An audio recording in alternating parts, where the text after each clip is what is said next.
Hello guys, magandang hapon. Punta tayo sa aming bukirin. Magpakain po ulit tayo ng mga isda sa fish pan. So guys, maglalakad kami papunta sa fish pan. Napakain yung mga isda. Madamo sa daanan.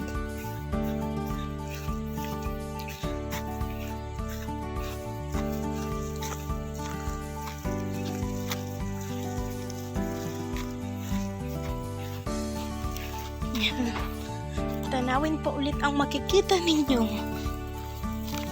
Malawak na lupain.